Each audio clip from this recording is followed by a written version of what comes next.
Okay, we're back. Excellent. How's the sound?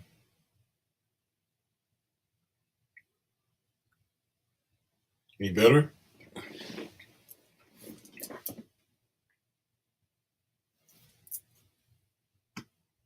Just bear with me for a minute.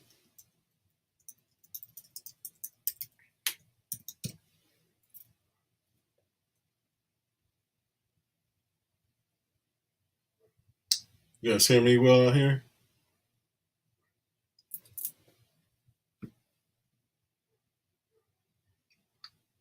Okay, excellent. So sound is better. We were able to resolve it. I apologize for the technical difficulties, but we're back. So, purpose of life.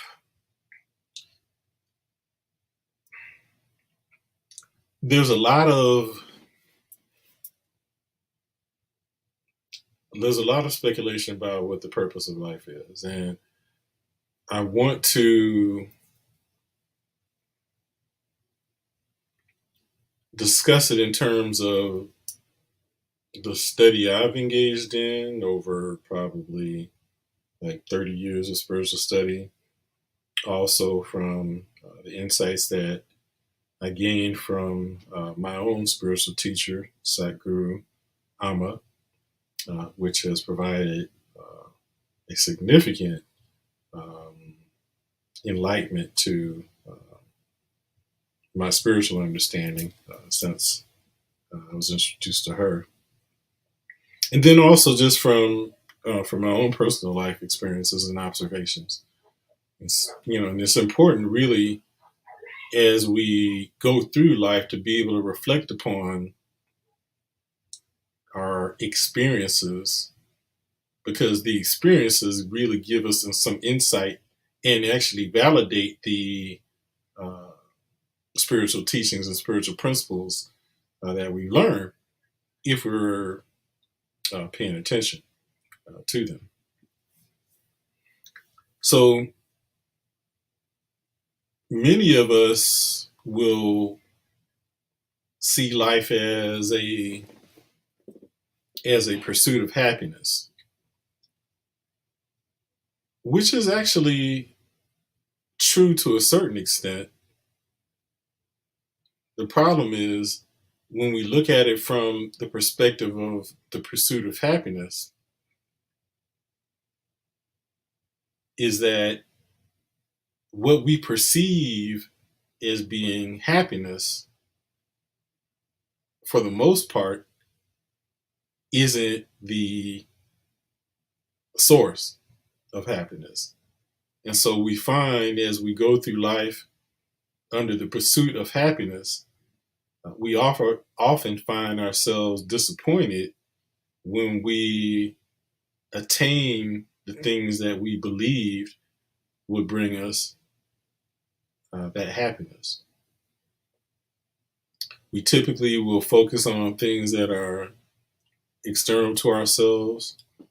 We'll look for it in relationship partners. We'll look for it in terms of attaining certain things, uh, getting respect, recognition from others, the accumulation of money,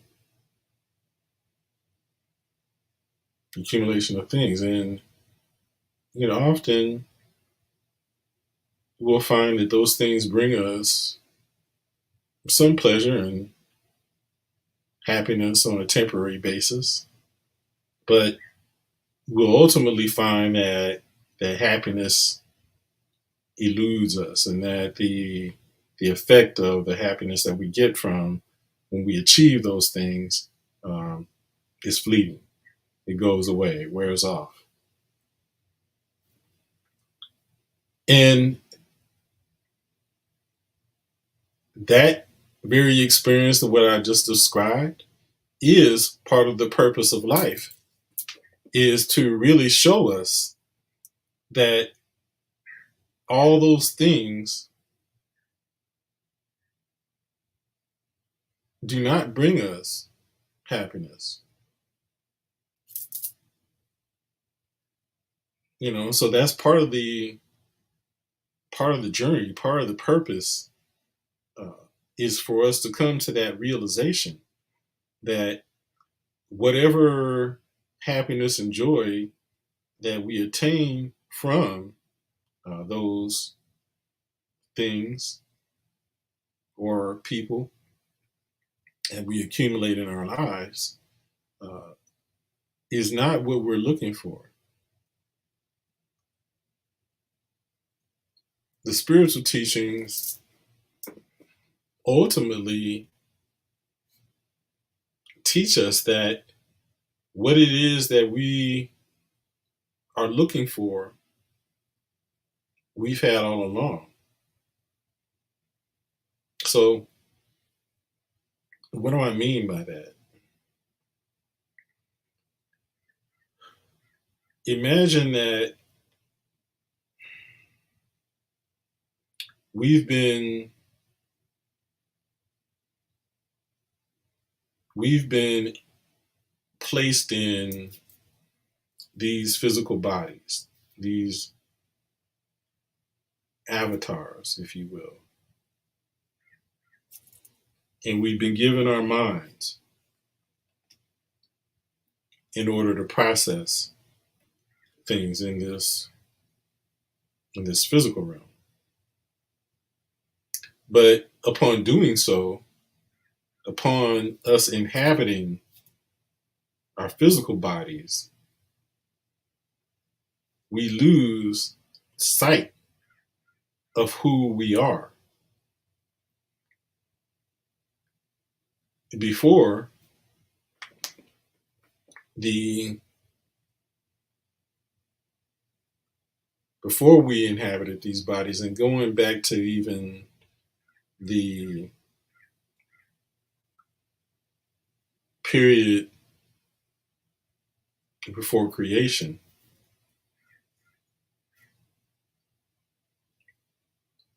we were part of everything. We were, and still are, as a matter of fact, um,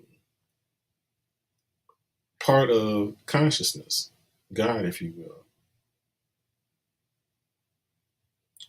And during the process of creation, we were uh, individuated. We were made to have a a consciousness of uh, being, um, that was separate, for lack of a better term, to where uh, we were given the opportunity to have our own experiences in the physical realm. And as we were given that opportunity to have experiences in different planes of existence, and this one, being our the plane that we reside in now,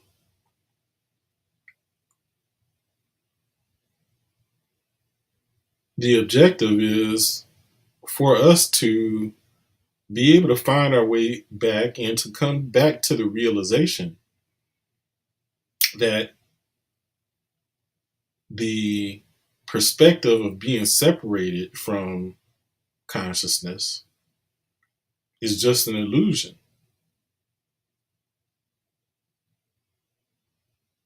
And so part of our objective and purpose of life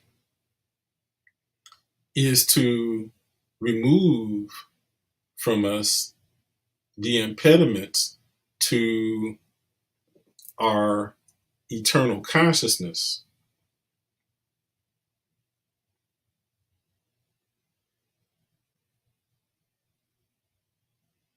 And part of the impediments to our eternal consciousness includes that which we have been given to operate here in this realm. It includes the body. It includes the mind.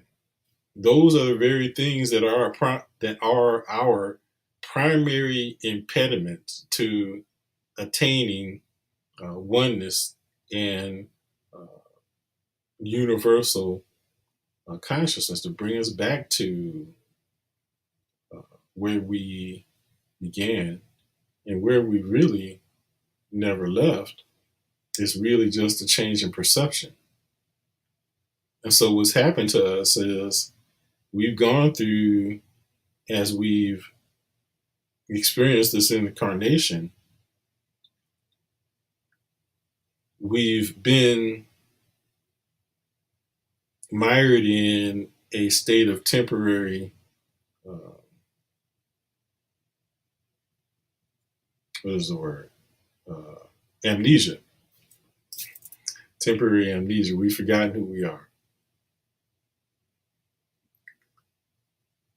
And so that pursuit of happiness that I alluded to earlier is the pursuit of reuniting with our true self,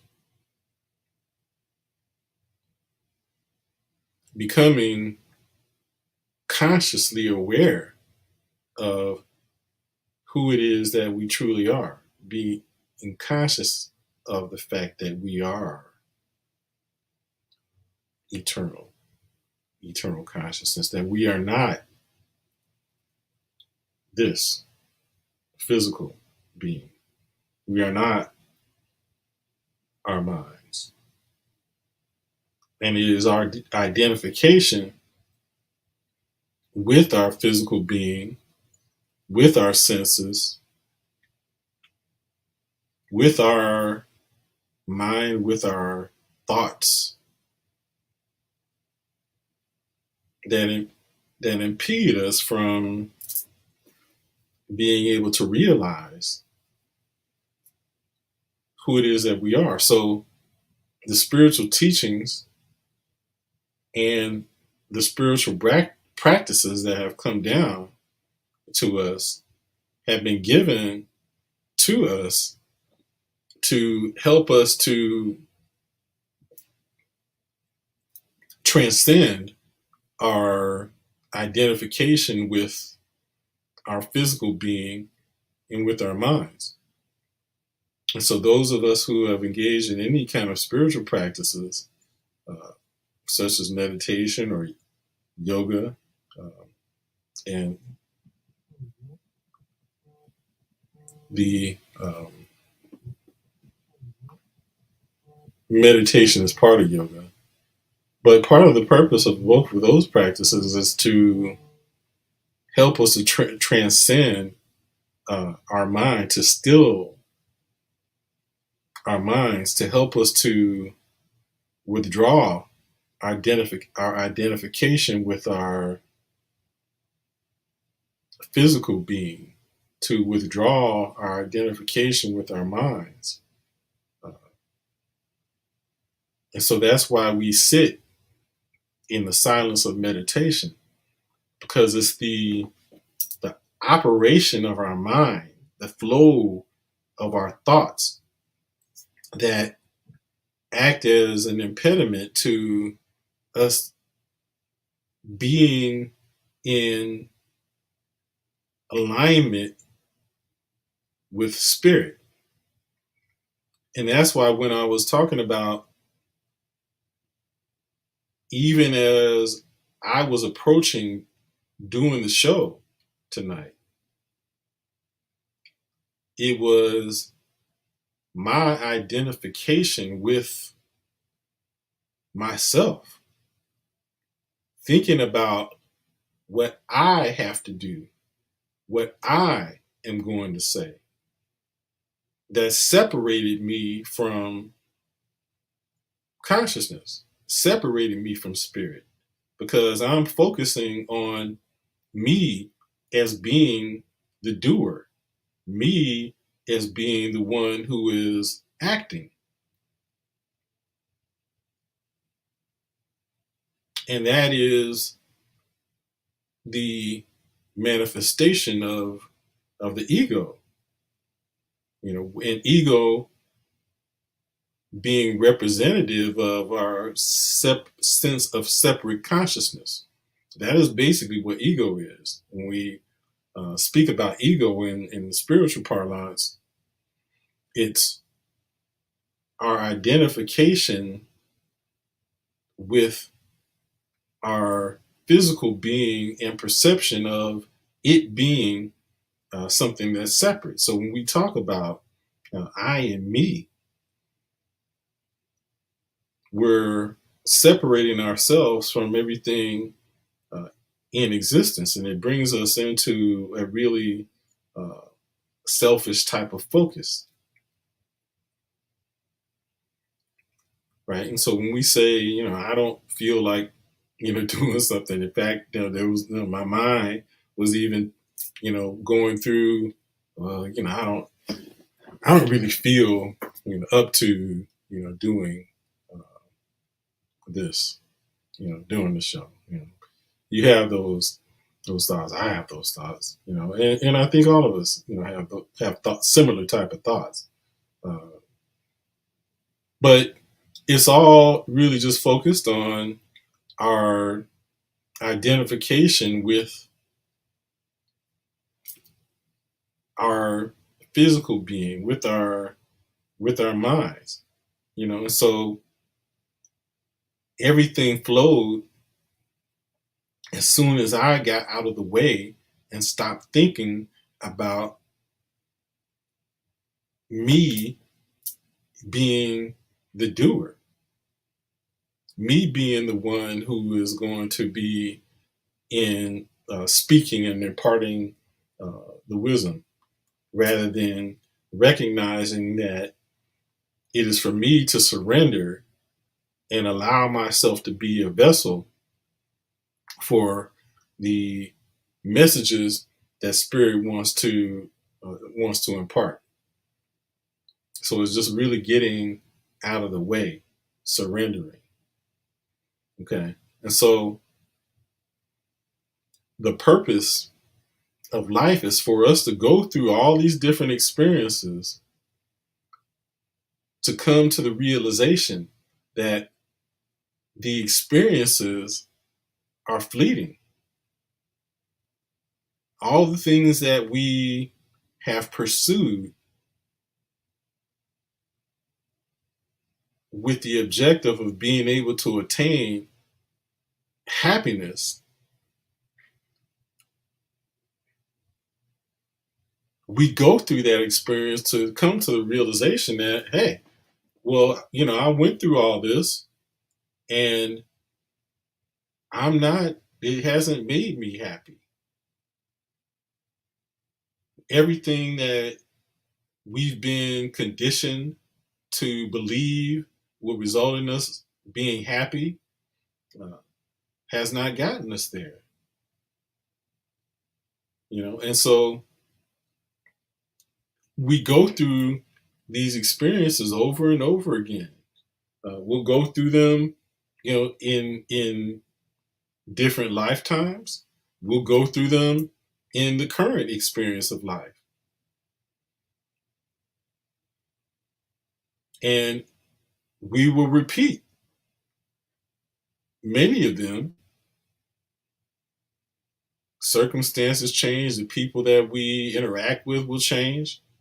But if we step back and look at it, we're repeating the same experience until we get to a realization that, I'm just running on a treadmill.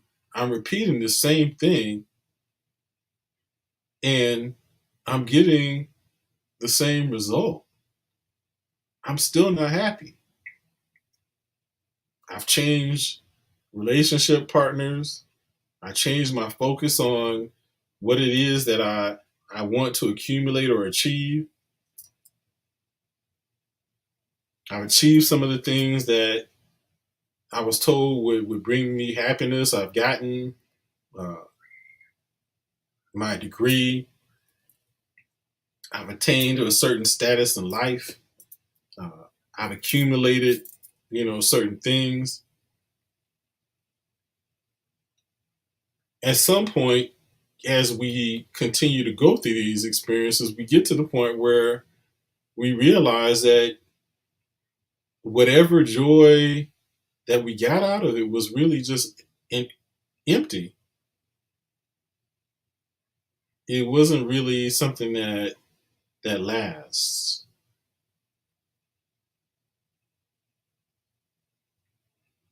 So we go through those experiences to ultimately bring us back to, after having gone through all those things, it's like, okay, well, what's next? What is it that I'm supposed to do, to get to achieve this happiness, right?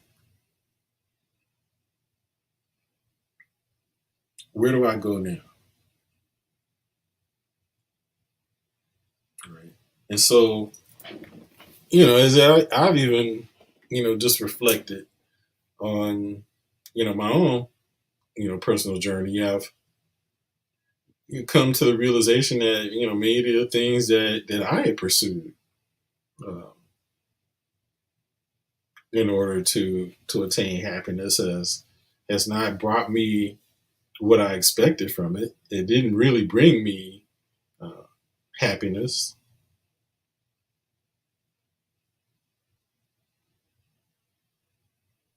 So,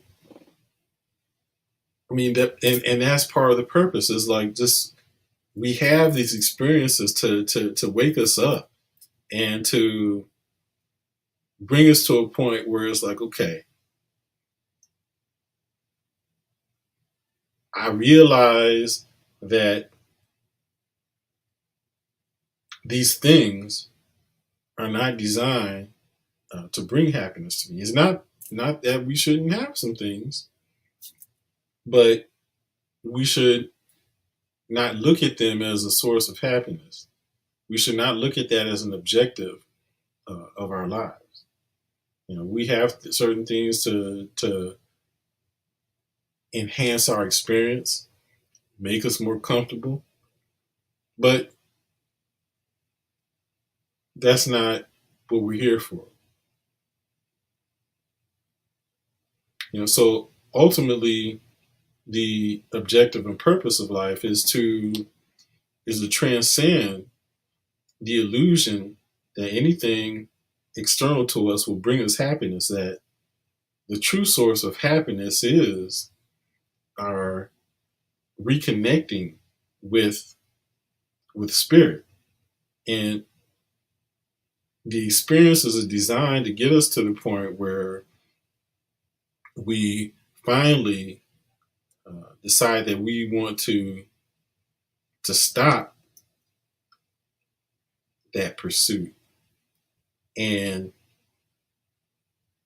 engage in contemplation, to ask spirit for guidance to bring us back to where it is that we truly want to be, to the source of eternal happiness. And that is what all the teachings that have been passed down to us, is the ultimate objective of all of those teachings. Now, it is for us to study them in depth and put them into practice in our lives, and do so with discernment and awareness, because, as we all know, some of the teachings haven't come down to us all unadulterated. Of course, they have been manipulated, but I will say that though they have um, been manipulated, that doesn't mean that they're not valid, because it hasn't been completely manipulated. There is some truth to them. And when we read those things with discernment, we can easily recognize that which is truth and which is not truth. The problem is that we have to allow our spirit to discern. And that's where we get into problems, because we have spirit that recognizes the truth when it's presented to us. But we also have to contend with our ego self that wants us to fulfill our desires. And so for some people, when they say, I'm spiritual, it is not with the objective of trying to be able to uh, get in tune with their higher self, their spiritual self, their true self. It is really a means to be able to facilitate the fulfillment of ego by removing any kind of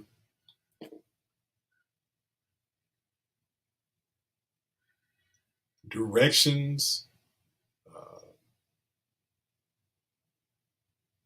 removing any kind of uh,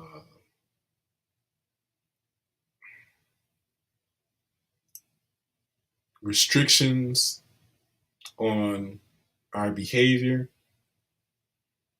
removing anything that we're responsible for disciplining ourselves, right? And so for many people, spirituality just becomes a way to just do whatever one actually wants, and then uh, call it spirituality. Just be free. But that's really just serving the ego and not uh, facilitating our spiritual upliftment. Okay. Some part of religion, and in spirituality, even in both spirituality and religion, there's discipline that is required, right? And some people don't want to um, bring themselves into any kind of practice of discipline. And so much of the rejection of religious teaching isn't the fact that it's been manipulated and used as a tool of manipulation. It is a means to be able to disavow uh, adhering to any form of discipline. And that's not what spirituality is about. Spirituality does require discipline, and so some of the commandments, if you will, of the different religions, the purpose of them is to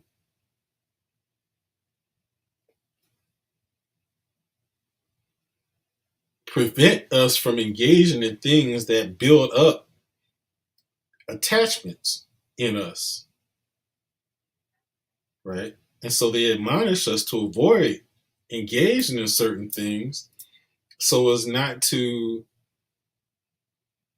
develop a sense of sensory attachment, uh, mental attachments, because once we develop those things, it becomes more difficult for us to ascend on our spiritual journey, because now we've created another hurdle for us to overcome. We've created attachments that we struggle to transcend and let go of in order to be able uh, to ascend and to engage in our spiritual path. And for sometimes those attachments become so strong, we never find our way back. We get lost in the pursuit of those attachments, and and that can be a dangerous thing, and it can be something that ends up controlling our lives, and so, but I mean, some of that is even instructive, because sometimes it's necessary for us to go down that path, even for us to be able to understand that that is what's going to happen. So everything in life that we experience is meant for us to learn from it, to reflect on it. And it's whether we've made a decision that we consider to be the right one at that particular time, or if it was the wrong decision. It's all relative, and it's all useful as long as we learn from it.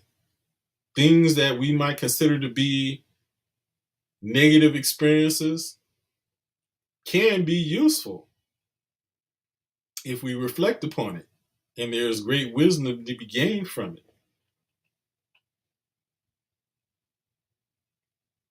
And it provides a contrast, and so that's why, when we say, people ask, why is there evil in the world? Well, the evil exists in order to be able to provide a contrast for the good, so that we know what not to do and what to avoid, and where that pursuit leads us to realize that that's something that a path that we don't want to go down, because we want to ascend. So that's my brief. I apologize for the technical difficulties, but that's my brief discussion about the purpose of life. There's, I don't know if hopefully I did some justice to it in the short period of time that we had, and maybe we'll continue this going forward. And I'm only kind of being short here because I have a meeting to attend in a few minutes, so I can't go longer today. Now, as I mentioned in the introduction to this discussion, I mentioned that these are things that I learned from a combination of spiritual study, from the instruction that I've gotten from my Sadhguru Amma, and from my own experience.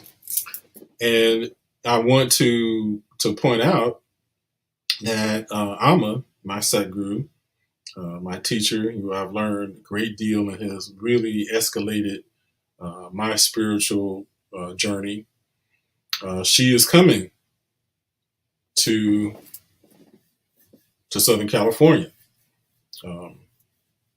And so for those who are in Southern California or Northern California, you have the opportunity to come to see her. If you're in Southern California, she's going to be in Irvine beginning on the 12th of July. That'll be the first public program, and she will be at the Hyatt Regency.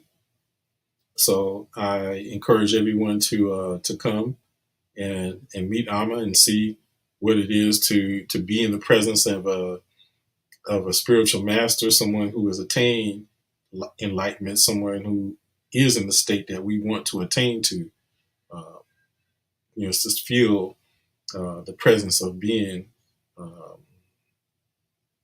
around that, and you'll just notice the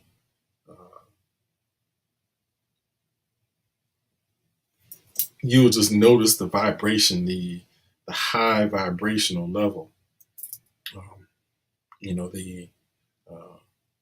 The love. She is the embodiment of love and compassion. So you don't want to miss this chance to come and see her. Again, she's going to be at the Hyatt Regency in Irvine, beginning on July 12th. Please visit www.amma.org for more information. how you can, if you choose to attend the retreat, you can register for the retreat. But you please visit the website to get the dates, make your plans to attend. Also, if you're in Northern California, Chicago, I think she's also going to Seattle, Washington, D.C. If you're in those areas, please visit the website to get the dates and make your plans to attend. And I highly recommend don't miss this chance because this may be her last tour in North America. So going forward, if you want to go see her, you may end up having to go to India. So please do take the opportunity to go and visit her. Um, you won't, I guarantee you won't regret it. And it will be a life changing experience. So again, that's at the Hyatt Regency in Irvine, beginning on July 12th. Again, please visit www.amma.org for more details about how you can attend and if you want to attend the retreat. So with that, thank you for tuning in. Appreciate you having the patience to go through the technical difficulties. But I think we'll end up having to do this again sometime. I might not be available because I'm going to be at the tour, helping to put on the event with Amma. So hopefully I'll see some of you guys there. Look out for me. I'll be easy to find. So come in and say hey to Brother Sarah, and we'll see you next time on Journey to Self. What's that?